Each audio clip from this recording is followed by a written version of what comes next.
Hello dear students, this is Swati Rajput, your SSC teacher.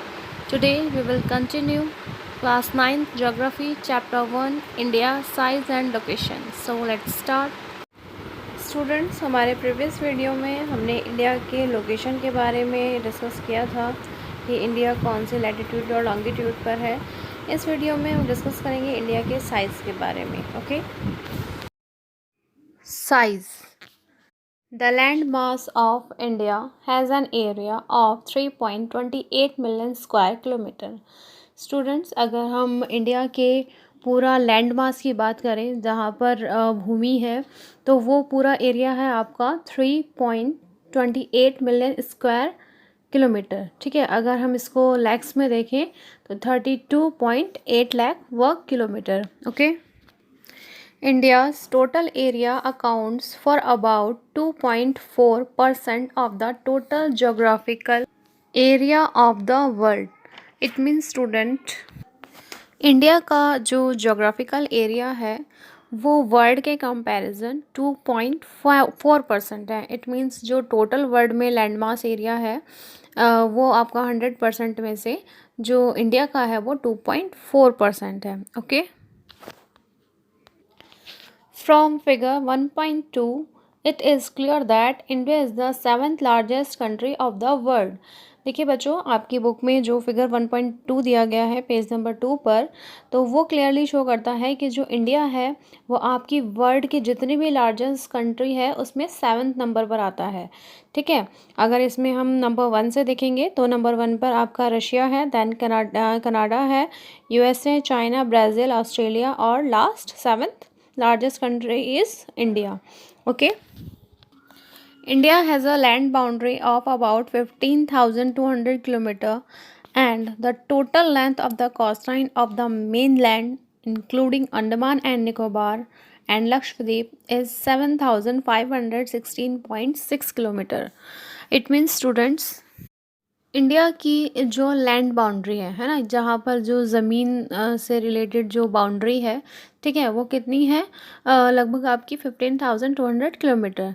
ठीक है, इसके अलावा अगर हम इंडिया का जो कोस्ट लाइन देखें, ठीक है, जो बाउंड्री समुद्र से लगी हुई है including to Andaman and Nicobar, ठीक है, और लक्षद्वीप के साथ, वो कितनी है? 7,516 किलोमीटर. ओके, आइए स्टूडेंट, इसको हम इंडिया के मैप के थ्रू समझते हैं. इंडिया की जो लैंड बाउंड्री है, देखिए ये इंडिया का मैप है जो आपकी बुक में भी गिवन है. इसका जो हम नॉर्थ वाला एरिया जो हम देखेंगे वेस्ट टू ईस्ट, ठीक है, जो भी आपको ये पाकिस्तान से होकर ये पूरी लाइन जो आपको दिखाई दे रही है जम्मू कश्मीर से लेकर नेपाल से जो जा रही है, ठीक है, और ये आपकी बांग्लादेश तक. ठीक है, तो ये सारा जो एरिया है ये लैंड से लगा हुआ है ना. मतलब इंडिया की ये जो बाउंड्री है ये किससे लगी हुई है? लैंड से, क्योंकि यहाँ पर क्या है? लैंड है. ठीक है, तो ये पूरी जो लंबाई है वो कितनी है? 15,200 किलोमीटर है ना, 15,200 किलोमीटर. ठीक है, अभी हम कोस्ट लाइन की बात करें तो वो भी देखते हैं मैप पर. देखिए जो आपका ये गुजरात वाला एरिया है, ठीक है, यहाँ से आपका जो समुद्र है, जो ओशंस हैं वो स्टार्ट है. तो ये वाली जो बाउंड्री हम देखेंगे ये पूरा साउथ तक नीचे तक जो जा रहा है, उसके बाद ये अंडमान निकोबार भी इसमें इंक्लूड है. ठीक है, और ये पूरा आपका बांग्लादेश से पीछे तक. तो ये सारी ये जो पूरी लाइन है ये कौन सी है? कोस्ट लाइन वाली बाउंड्री है ना, यानी कि जो समुद्र से लगी हुई जो इंडिया की बाउंड्री है. तो इसकी लेंथ कितनी है? लगभग 7,516.6 किलोमीटर. होप सो क्लियर हो गया होगा आप सभी को. Okay, now look at the next paragraph. India is bounded by the young fold mountains in the north west, north and north east, south of about 22° north latitudes. It begins to taper and extend towards the Indian Oceans, dividing it into two seas, the Arabian Sea on the west and the Bay of Bengal on its east. India के north west में, north में और आपका north east में, ठीक है, इन boundaries पर किस टाइप के माउंटेन्स पाए जाते हैं? Young fold mountains. ठीक है, इसके अलावा अगर हम इंडिया का जो साउथ वाला पार्ट देखें, जो साउथ वाला लैंड पार्ट है, ठीक है, वो जब हम नॉर्थ की तरफ देखते हैं तो वहाँ पर वो थोड़ा ब्रॉड है, थोड़ा चौड़ा है, ठीक है।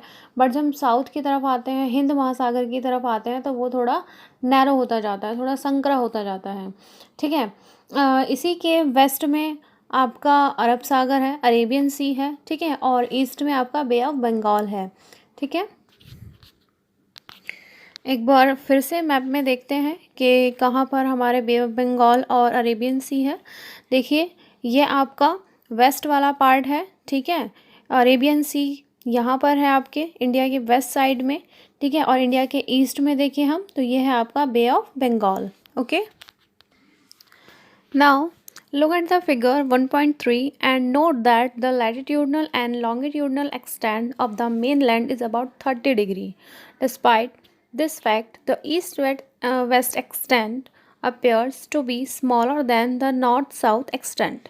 देखिए स्टूडेंट, इसको फिर हम फिगर के हेल्प से समझते हैं। देखिए, ये इंडिया का मैप है, ठीक है। अगर हम बात करें इंडिया के नॉर्थ से साउथ तक का जो एक्सटेंड है, ठीक है, ये आपका नॉर्थ वाला पॉइंट है, जम्मू कश्मीर वाला, और ये आपका साउथ वाला पॉइंट है, ठीक है। यहाँ से यहाँ तक, ठीक है, और ईस्ट वेस्ट से ईस्ट तक, ठीक है, जो भी इंडिया का एक्सटेंड है, यानी कि जहाँ तक इंडिया फैला हुआ है, तो अगर हम डिग्री में देखें तो इसमें और इसमें, ठीक है, यानी कि 97 में से जब आप 68 माइनस करोगे तो तब भी 30 का डिफरेंस आएगा, ठीक है, 30 के आसपास डिफरेंस आएगा, और 37 में से हम 8 माइनस करेंगे तो भी 30 के आसपास ही डिफरेंस आएगा, ठीक है। तो कहने का मीनिंग ये है कि लैटिट्यूड और लॉन्गिट्यूड में जो डिफरेंस है वो लगभग इक्वल है, बट फिर भी जब हम मैप पर देखते हैं तो हमें जो वेस्ट और ईस्ट का जो एक्सटेंड है वो कम लगता है कंपैरिजन टू नॉर्थ और वेस्ट के एक्सटेंड से, है ना। मतलब ऐसा लगता है कि इसकी लंबाई ज़्यादा है और चौड़ाई कम है, बट एक्चुअल में ऐसा नहीं है। Okay, now look at the last paragraph of this topic.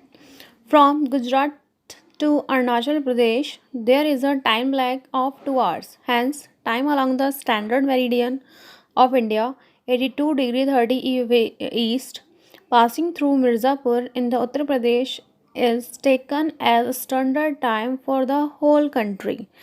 The latitudinal extent influence the duration of the day and night as one moves from south to north. It means student, देखिए, India का map अगर हम देखें तो गुजरात, यानी कि जो गुजरात हमारा वेस्ट में है, और अरुणाचल प्रदेश जो हमारा ईस्ट डायरेक्शन में है, ठीक है, तो दोनों के जो स्टैंडर्ड टाइम है उसमें 2 आवर्स का डिफरेंट है ना। एज वी नो कि जो हमारी अर्थ है वो ईस्ट टू वेस्ट रोटेट करती है, ठीक है। तो ईस्ट टू वेस्ट रोटेट करने से जो ईस्ट वाला पार्ट है वहाँ पर जो सन है वो पहले दिखाई देगा। इट मीन्स अरुणाचल प्रदेश में सूरज पहले दिखाई देता है और गुजरात में वो 2 घंटे बाद पहुँचता है, ठीक है।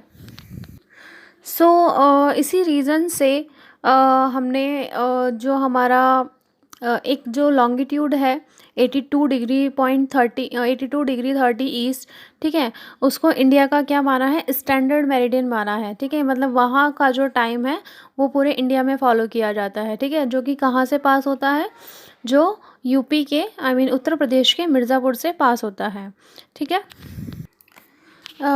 नेक्स्ट जो आपका लैटिट्यूडनल एक्सटेंड है, ठीक है, जो हमारे लैटिट्यूड जो एक्सटेंड है उसका जो इफ़ेक्ट है वो कहाँ दिखाई देता है, उसका इफ़ेक्ट हमारा जब साउथ से हम नॉर्थ की ओर आते हैं, ठीक है, तो उसमें जो डे और नाइट में जो भी डिफरेंस होता है, ठीक है, उसका जो इफ़ेक्ट है वो डे नाइट के ड्यूरेशन पर पड़ता है, ठीक है। होप सो स्टूडेंट, ये टॉपिक आपको अच्छे से क्लियर हो गया होगा। Thank you for watching. We will continue this chapter in our next video.